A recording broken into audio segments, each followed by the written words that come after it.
sur la façon de travailler, quelle est la différence fondamentale entre un reporter et un photographe de mode? Alors, on va dire que c'est complètement l'opposé, en gros. Pour quelle raison? Parce qu'un reporter va faire un ensemble de photos et il va en tirer une quantité assez importante de photos, en fait. Alors que nous, ce qu'on fait, c'est qu'on va shooter 10, 15, 20, 30 photos pour un seul visuel. Et ce visuel, en général, correspond à une commande? Ça peut être une commande, effectivement. Donc un édito, c'est ce qui paraît dans un magazine. D'accord? C'est un ensemble de pages qu'on va faire paraître dans un magazine.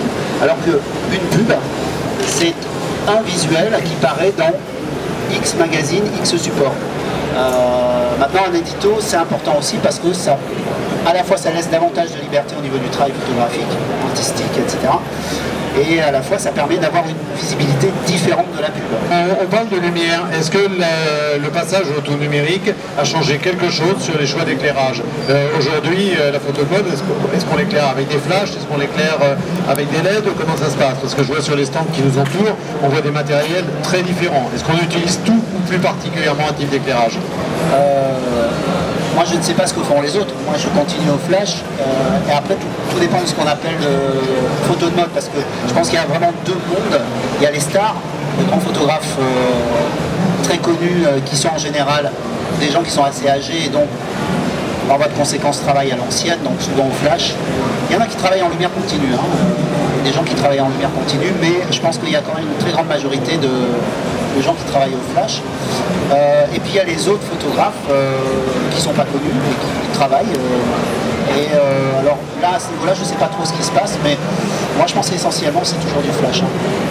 Alors depuis le début de cet entretien, on parle de photos de mode, mais on n'en a pas vu. Or, tu es venu avec ton iPad, et je crois qu'il y a quelques photos sur ce iPad, donc on pourrait peut-être jeter un œil sur ce qui est ta production. Je vais avoir une idée un peu plus précise, si le iPad et l'écran veulent bien communiquer, bien sûr. En été, pour une parution donc, en hiver, puisqu'on saute une saison. Là par contre c'est l'inverse, c'est des photos du maillot et ce qu'on appelle du beachwear, c'est-à-dire des vêtements pour la plage. Quelles sont les focales utilisées? Ça c'est un peu la question piège. Non, c'est-à-dire que moi j'ai des focales fixes, donc je sais quelle focale j'utilise généralement. Alors Olivier 135 mm. A glissé dans sa réponse une piste importante. Je vous ferai la traduction ensuite en 24-36. Voilà, ça c'est aussi du portrait, donc c'est du 210. Ça vous laisse attendre le reste. Donc c'est l'équivalent du 135 mm en 24-36. Voilà.